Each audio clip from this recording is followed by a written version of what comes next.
Welcome back to Old School Sports and our Out of the Park Baseball 24 playthrough of the Buffalo Wings. We are in the early stages of the 2038 off season, but it has been a very busy start to the off season for our Buffalo Wings. I mentioned during our previous episode that I was considering trying to trade away and move on from several of our arbitration eligible players that were starting to make a bit much money as far as I was concerned, given their skill level and the payroll that we're dealing with in Buffalo. And I mentioned that I also thought we needed to try to improve our offense, most notably by adding an outfielder who could hit. And I think we have addressed both of those issues over the last couple of days in game time / real life time. So we're going to get into those shortly, but the end product of the moves that we've made is that we've got money available here. Now, clearly, we're going to want to dump a lot of that money into scouting and player development, but it does give us enough money that we can potentially be active in bringing back Lauren Walborn when he does hit free agency. So from that perspective, I think these moves improve our offense for next year, get rid of some longtime players who have been good, solid players for us, but I don't think we're going to be delivering a lot of excess value based on what they would have been being paid, and opens up the opportunity for us to bring back Walborn. So I like the trades. We'll review those at the end of this episode. But before then, we're going to do our annual review of minor leaguers who have piqued our interest, or in some cases, your interest as viewers over the years, and also check in on how several of our former players did over the past season and what's going on with their careers. Finally did, based on the suggestion from Patrick DeBonis, put all of those players into a couple of short lists so they're easy for me to reference in the future, and I no longer need to write all their names on a piece of paper. I'm finally getting into the 20th century. And yes, I said 20th, not 21st. So the first thing we'll check in is our prospects short list. We'll start with Mike Moore. You may remember he went 22nd overall in 2031. We had the 23rd pick, and he was on our real short list then. He's become a very good pitcher with the Mariners, 16-10 this year with a 3.18 ERA, and he just won his first World Series title with the Mariners. So certainly would have loved to have him, but our pitching staff is excellent right now, so he'd probably be a third or a fourth starter for us. Clearly would be happy to have a guy like him around, but we were picking too late to pick him up. Go with some of the more veteran players before we get into the youngsters. Josh Blevins, you may remember, is the guy that I considered taking first overall ahead of Seifu many years ago in the draft. He at this point is a vagabond. Spent the season at AA for 2 organizations and in the majors for 2 organizations. Hit a .188 and 16 at-bats for Baltimore before he was traded away to the Philadelphia organization, where he actually hit .325 with 6 homers and 120 at-bats, but not an everyday player, and certainly doesn't have a profile that suggests he should be an everyday player at any point. Speaking of Deshaun Seifu, Mike the Wall Goodwin, was someone I called Seifu Jr. when he was a prospect, and honestly, he hasn't even become that. Hit .252 this year, 28 doubles and 3 triples, 4 homers and 500 at-bats. Was 35 for 42 on the base paths, but he has, for the most part over his career, been a below-average offensive player. And Roman Maples is a guy that we did like in 2027. We went with Ali Ostendorf, number 2 overall, instead of Maples. Maples is fragile physically, but he hit 280 this past year with 34 doubles, 12 homers, 118 WRC plus, and a 5.6 WAR, given his good fielding. Was named for an all-star for the second time in his career. So another nice season for the 30-year-old Maples, who is having a very nice career. A couple of very young prospects that we've looked at recently. Jorge Rente was a guy that we thought about as an international free agent signing. Spent the entire year in rookie ball with the Expos organization at the age of 19, 2-2 with a 3.81 ERA. He'll be turning 20 at the beginning of May. My assumption is he'll probably end up in A-ball to start next year. Certainly think he still has high potential. And then Ernesto Zambrana, who was an international free agent signing earlier this year, ended up going for more than we could afford, but we were in on him early. Very intrigued by just the incredible ceiling that he has. He was 1-3 with a 4.37 ERA in rookie ball in the Reds organization. Listed as a 3-star prospect as a starting pitcher. But if we look at him as a reliever, see him as having 5-star potential. So Zambrana, obviously a long way away from being in the major leagues, but certainly think that he's someone who we're going to continue to follow because I think he could have a very interesting major league career. And we've got a lot of former players that we like to check in on, although there will be one fewer because Chris Sabatka, as you may remember, we traded away a few years ago when he was coming off of an injury, even though he had led the league in wins both of his seasons in Buffalo. Ultimately, he was one of the initial pieces in multiple trades that ended up helping us bring our ace Alexis Barajas on board. Sabatka did end up having a lot of injury issues, last played in the majors in 2037 with the Angels, and he did not play anywhere this past year, and he retired from professional baseball at the end of September. He did actually, play in our organization this year. We had him in the minors. I don't know if I ever mentioned that, but he retired at the end of the season, and Sabatka's career is over at the age of 34. So we can remove him from the short list, and we won't be revisiting Chris Sabatka again. Jorge Carrillo, a guy that came up through our system, let him move on to the Expos as a free agent a couple of years ago, 12-8 with a 3.54 ERA this year. He's kind of been a 2.5 WAR guy, a good solid 4th starter for most of his career, and he continues to perform that way with the Expos. Ali Ostendorf, as I mentioned, was a guy that we picked 2nd overall. We ended up using him in a trade that brought us back a center fielder who was with us for a few years, as well as a good pitcher on our staff. Ostendorf, 8-11 with a 3.71 ERA this year. He has become a solid, respectable major league starter. He's going to be turning 30 in just a few days. At this point, he's 48-59 in his major league career with a 4.07 ERA. A bit above average with his ERA plus, a bit below average with his FIP minus. Basically a solid major league pitcher, but certainly not a superstar. Drake Purvis is the guy who ultimately was one of the centerpieces that helped bring our ace Barajas onto our team. And Purvis had another good year with Miami, 11-8 with a 3.56 ERA.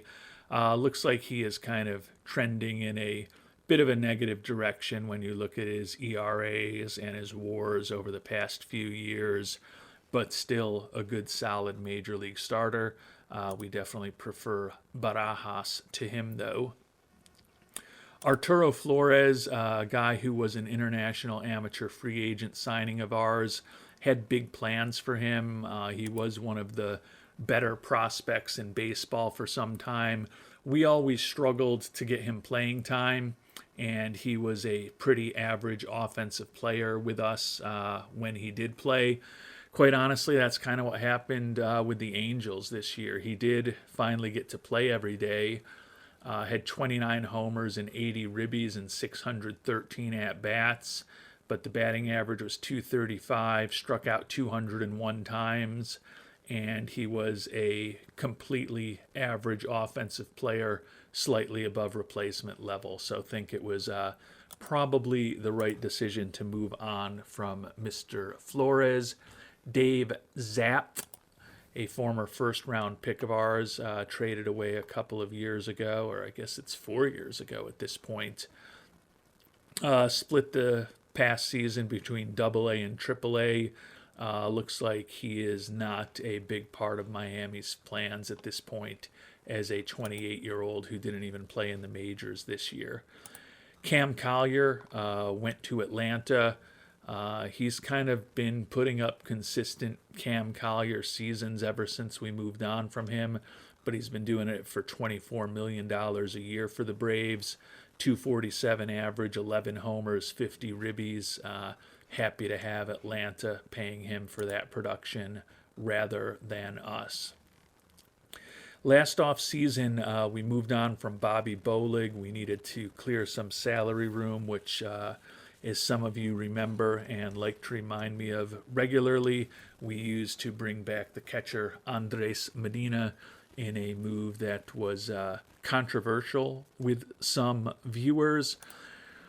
Bolig is fragile physically at this point, and honestly, for a guy who's in Colorado, was not an exceptional season in my view. Hit 286, 15 home runs, did have 31 doubles and 476 at-bats, 122 WRC plus, 2.7 WAR. Kind of put up a similar season to what he had been doing the past few years in Buffalo. We didn't want to be spending $16 million for him to do that, so I think it was probably wise to move on from Bolig. And then Tyreek Hardage, similar to Arturo Flores, someone who came up in our organization, liked his speed, liked him defensively in the outfield, but just didn't feel like his bat was ever going to be anything special. And with the Angels this year, similar to Flores, he got an opportunity to play every day, and he kind of is what we thought he is. 233 average, did have 36 doubles, 12 homers, 27 steals, but when all was said and done, 81 WRC plus and a 1 WAR on the season. So especially with the fact that he's now in his arbitration years, didn't want to be spending a lot of money on Mr. Hardage, and think that the departures of Flores and Hardage are not things that we are going to regret for the long term. And last, but certainly not least, to visit is Shamar Jenneret.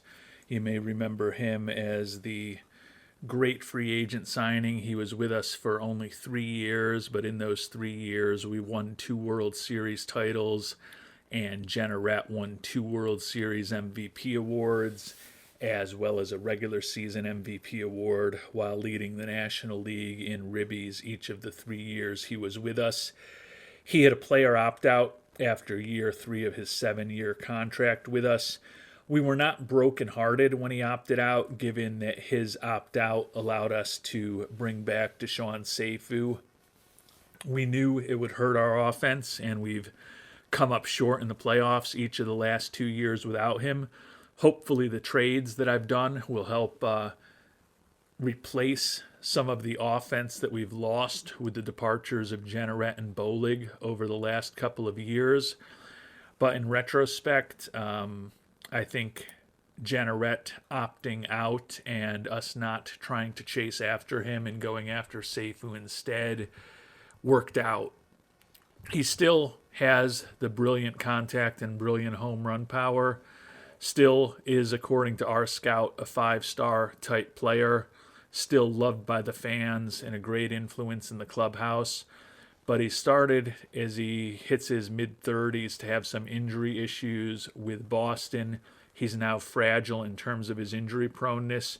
You may remember that a year ago he hit .235 with only 23 homers and 56 ribbies. This past season was even worse as the injuries really cropped up. He was effective with the 129 WRC plus when he was healthy. The issue is he only played in 38 games, 136 at-bats, 10 doubles, 7 home runs.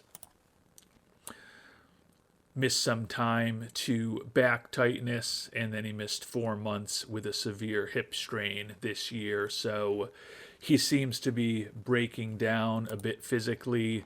Only 30 home runs and 79 ribbies over the last 2 years after, as I talked about, he had a minimum of 36 homers a year for us the 3 years with us, and led the National League in ribbies every year that he was with us. So I think with the money he's getting paid, it was definite fortuitous for us that he opted out when he did, and we decided to put that money into Mr. Seifu rather than Mr. Jenneret. Not saying that we don't need a power hitter in the middle of the lineup, but we're going to hopefully find someone who is a little younger than Mr. Jenneret and a little healthier than Mr. Jenneret, even if the player we come up with is probably not going to have the same type of ceiling as the 2-time most valuable player. So now, with a review of the prospects and a review of some of our former players done, time to move on to what we've done in terms of rebuilding this roster. And you can see after the moves we've made, there are only 3 arbitration eligible players left in our organization: third baseman Joe Edwards, shortstop Steve Anderson, and corner outfielder Mike Brodin. And we have made offers to all 3 of them. We're trying to bring all 3 of them back with the money that we've freed up. We've got the opportunity to have them back, as we talked about in our last episode. Edwards as a right-handed hitter and Anderson as a left-handed hitter are actually 2 of the best power hitters in our organization.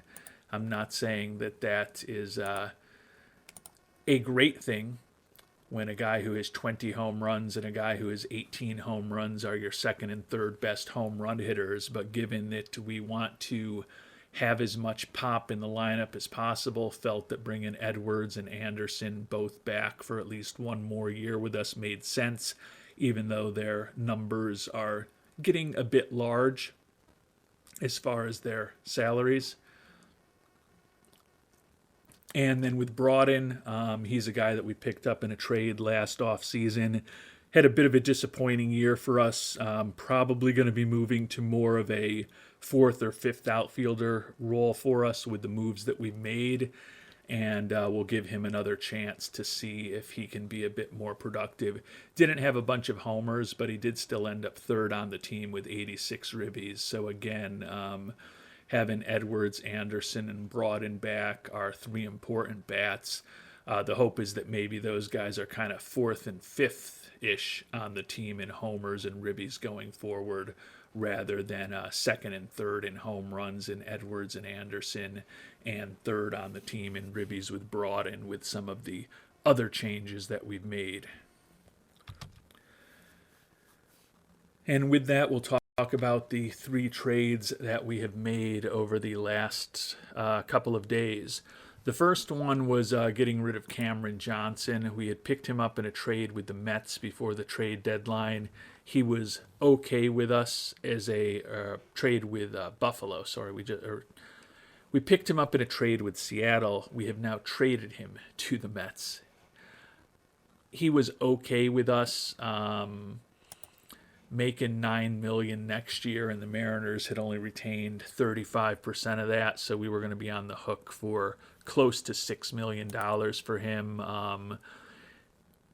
A good, solid left-handed reliever, but not someone that we're building around for the long term, and felt that we just wanted to get that contract off of the books.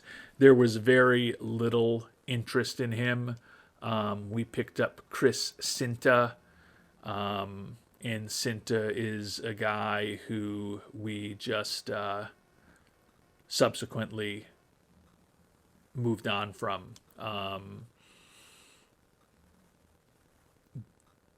We basically just wanted a salary dump. So Cinta we released. Yeah, sorry, I was confused there because it said he was acquired by a trade with Buffalo, and I'm like, no, we picked him up. We are Buffalo, so I was a little confused there, but we released him afterwards. He's an arbitration eligible player, and we didn't want to be paying him anything. As I said, there were only 5 or 6 different players offered for Cameron Johnson with the money that he was making. Nobody interesting at all. We just wanted to get that salary off of our books to hopefully use the $6 million or so that we were going to be paying him, and hopefully use that money to bring back Lorne Walborn when he hits free agency, or at least use that money to bring back most of Lorne Walborn, depending on how much he ends up signing for. Second trade is one that gives us someone with some potential. We had to give up a few interesting players. We gave up Jim Arp, who we tried at second base last year, hit a $186 for us, like his defensive versatility. But with youngsters like Teagan Tiley around in the organization, question whether Arp was even going to make our 26-man roster. So 26 years old, still like the pop in his bat, but we sent Arp on his way. We sent Ted Jackson on his way, who was our backup catcher the first half of the year last season. Did not hit at all, and he was out of options. With the trade that we made for Houlihan and the fact that we also have Barrios in AAA, Jackson around was redundant, didn't want to be paying him a major league salary without any options, since there was very little prospect that he would be on our major league team. Seb Doubleday is a young guy that we had to include in the trade. No harm, no foul there. And then we also had to include 21-year-old minor leaguer Alfredo Negrete. Not a big-time prospect, but for whatever reason, Miami placed a good amount of value on him. So he was critical to getting this deal done. So outfielder who could be useful, major league second baseman, a guy who can be a backup catcher, and a middling prospect. We got back a middling prospect of our own in catcher Jarrett Obenchain, 22-year-old, pretty good defensively. Don't know whether he's really going to hit at the major league level, but he is a guy who's got 3 option years left, so the fact that we were able to get him thrown in was helpful to us. But most importantly, we brought on 23-year-old center fielder Nelson Rojas, who's viewed as the number 76 prospect in baseball. He's going to be turning 24 years old shortly, split last year between high A, double A, triple A, and then made his major league debut. Hit just a $195 in the majors in 241 at-bats. So he absolutely struggled in his first try against major league pitching. But he did hit 269 in AAA with 25 home runs. He, with that 70 outfield range and some speed, should be decent on the base paths and pretty good defensively. And he is a guy that, although contact is going to be an issue, has a little bit of home run power, can draw some walks, and has some gap power when he does make contact to hopefully generate some extra base hits with that speed. So feel like he will be in the mix to be our starting center fielder next year, along with the youngster Ben Elmquist. Just previewing the next trade, Tim Gaglia was one of our arbitration eligible players who was going to be making some money, and we did include Gaglia in that trade, so that's why I'm not mentioning him. Hopefully Rojas can be a useful starter for us in center field, particularly against right-handed pitching. Maybe go with somebody else against left-handed pitching. Think he's probably a little bit overrated as number 76 prospect in baseball.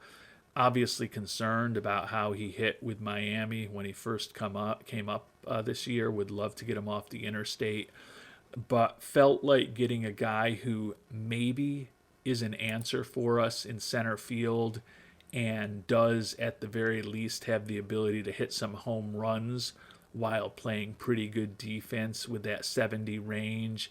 Felt like moving on from Negrete, Arp, and Jackson was a logical thing to do, given that Arp was going to have a tough time making our 26-man roster. Jackson was not going to make our 26-man roster unless we had a bunch of injuries.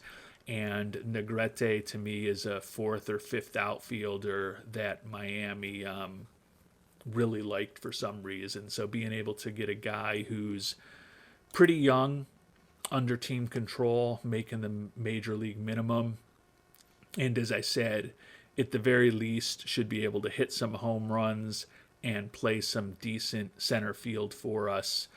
Felt like that was one step in the right direction in terms of the trades that we've made. In the most recent trade, however, is the big one. And this is the one that could come back to haunt us in many ways. As I mentioned, we traded away several of our arbitration eligible players along with some other players to a divisional rival, and I completely acknowledge that we have given up some good players in this trade, but they were players that were starting to make more money than we felt we could afford to pay them in Buffalo. So our number 5 starter, Isidro Ochoa, who's in line to be making around $5 million next year. I guess I can't see that number anymore. But we are going to replace him as our 5th starter with the youngster Eric Barbarito. Just felt like a good, solid major league pitcher who's a 5th starter. Spending around $5 million on that was a luxury I didn't think we could afford in Buffalo. Clearly he's a good, solid pitcher, though, so he had some trade value. We also traded away the veteran reliever Yohane Varejo, who was looking to make $4.5 million next year. A guy who has been a very good pitcher for us since he came up. 2.70 ERA, more than a strikeout per inning over the course of his career, but a right-handed reliever, $4.5 million a year, who's not a closer. Another guy who had some value on the open market that was borderline for us wanting to bring back. And then, as I mentioned, Tim Gaglia, another guy who's going to be making about $5 million. Like his defense, like his speed, but he has proven over the course of 5 years in the majors with us that he's kind of an average offensive player. Our hope is that Rojas, with similar range, can be pretty much just as good in the outfield as Gaglia. And the hope is that Rojas, with that potential home run bat and a better eye, may ultimately be a bit better offensive player than Gaglia was for us. At the very least, Rojas is making the major league minimum, so we're going to be saving $4 million-ish from that move. We also had to give away or include, I guess would be a better description than give away, 2 guys who we've had knocking on the door of our major league team in recent years. Frank Carranza is a guy who's split the last couple of years between AAA Albany and the majors. He's done reasonably well in a small sample size at the major league level. .272 average and 6 home runs in 136 at-bats, 121 WRC plus. Like his left-handed bat, but he's pretty average defensively, and felt like he wasn't a big-time part of our future. Similarly, Jorge Garza is a guy who is now out of options. He was going to have a tough time making our 26-man roster. You can see we've never even given him an opportunity in the majors. He spent the last 2+ years in AAA Albany, where he's been pretty productive, but don't view him as being exceptional. And then we also include a couple of lower-rated prospects in Ignacio Menchu and Wanadame, as well as a veteran minor league pitcher, Ando. So we gave up a lot, but we did bring on another outfielder who I think could be pretty useful for us, and that's the 26-year-old left fielder Juan Romero. He's been in the majors for 2 years now with Atlanta. He's a competent corner outfielder, probably best suited to be a left fielder, but we are intrigued by his bat. You can see contact, gap power, home run power, and eye all are a little bit above average. He has not been exceptional in his 2 years with the majors in terms of hitting home runs, just 27 home runs in 854 at-bats. But he has combined for a 127 WRC plus. He's durable in terms of his injury proneness. Good guy in the clubhouse with the high leadership and work ethic. He's a fan favorite. And our scout at least thinks that his contact and his home run power could get a little bit better. So he's been a productive offensive player, hitting .292 and .290 in his 2 years in the majors. Is he a Shamar Jenneret who's going to hit 35, 40, 45 home runs a season? No. But do I think he could be a guy who could hit 25 to 30 home runs for us? Yes. And as we talked about, 25 to 30 home runs on our team would be our second leading home run hitter. So my hope is that with bringing Juan Romero over, that's a guy who will give us a little more pop in our outfield and likely be an everyday left fielder. And as I talked about, Rojas, like his defense, and think he's a guy who can also hit for more power than we had gotten in recent years from the likes of Hardage and more recently Gaglia as our starting center fielders. So let me know what you think about the trades for Romero and Rojas. I think at the very least we've got more offense coming out of our outfielders than we used to. Gaglia, as we talked about, a pretty average offensive player. I view Rojas as a likely upgrade to him. And then Romero in left field, I think, is certainly a guy who's going to give us more offense than we've had from left field in quite a few years. As I said, he's hit .290 plus both of his years in the majors. The home run power hasn't been what I'd like it to be yet, but I do think he is a 25 home run kind of guy. So I think there's definitely some value there, especially next year when he's making the major league minimum, and then even probably for a couple of years after that. At that point, we may have some prospects in our system who could take over for him, but feel that with Romero and Rojas, we've added a couple of inexpensive guys who can hit some home runs. In the case of Romero, play a competent left field, and in the case of Rojas, hopefully play a good defensive center field.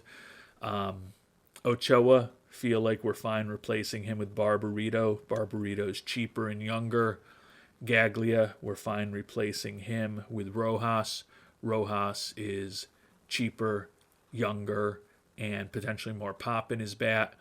Don't love moving on from Yohane Varejo, but we've got young pitchers in our organization.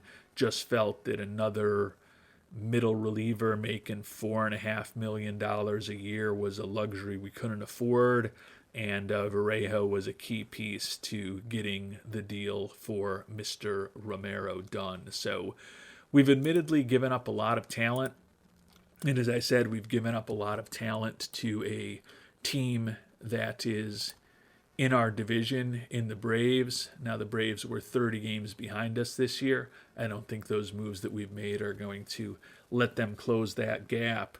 But we certainly gave them 3 quality major league players. But they were guys that were going to be making more money than we felt that we could invest in them. And as I mentioned, with those trades and the trade of Cameron Johnson, and the fact that we're offering the arbitration eligible players that are still on our team a bit less than they are seeking, we've opened up some money.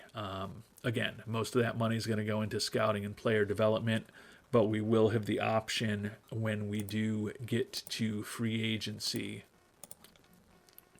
to try to bring back Mr. Walborn, who at this point still says he's looking for $10.25 million a year. We're hoping when he hits free agency that number will be less than that, and we're going to try to bring him back in the stopper role if we can do that in a fiscally and financially responsible way. I guess fiscally is probably not the right way to describe it. Financially would be the right way to describe it. And while technically we are going to have some money to spend this offseason if we don't reinvest heavily in scouting and player development, not a ton of real interesting options. Max Clark, Michael Harris II, and Joel Nelson are viewed by our scout as the top 3 free agents in terms of their talent. They are all wrecked physically and looking for $25 million plus, so just not guys that we can afford. Former player on our team, Joey Moore, also going to be available, but hoping that with the acquisitions of Romero and Rojas, we've kind of helped fix the fact that we didn't get a lot of offense from our outfielders last year. Looking at the pitchers who are going to be out there, Chris Lenig is a guy we've admired from afar in Seattle for many years. Led the American League in wins 3 straight years at this point. He's a 3-time Cy Young Award winner, coming off of some elbow inflammation that it looks like he suffered in the World Series. Looking for almost $40 million a year, so certainly not someone that we're going to be in play for. Mike Moore, who we talked about, going to be a free agent. Pat Mems, former closer for us, coming off of a partially torn UCL, not looking for a ton of money, but wrecked physically, which is part of the reason we moved on from him a year ago. Lauren Walborn, as we know, is going to be out there. That's probably the guy that we are going to be most active with trying to bring back. But we've still got a few weeks to simulate until we get to free agency. Don't think it's going to be incredibly active right now. I think the plan is to try to bring back Walborn, hopefully find some interesting guys in the Rule 5 draft, and if there's some guys who linger on the free agent market that we can pick up as good bargains, that'll be something for us to look into a few months from now. But feeling with the trades that we have made, the young guys we have coming up in our system, that the 26-man roster isn't completely settled, but feel like it's in pretty good shape with Romero and Rojas on board right now, particularly if we're able to bring back Walborn. So we will find out what happens over the rest of the arbitration period, what award season looks like in our next episode, and then most interestingly, we'll find out exactly what Lauren Walborn is actually looking for financially when he does hit free agency. Until then, thanks so much for watching, and hope you have a great day.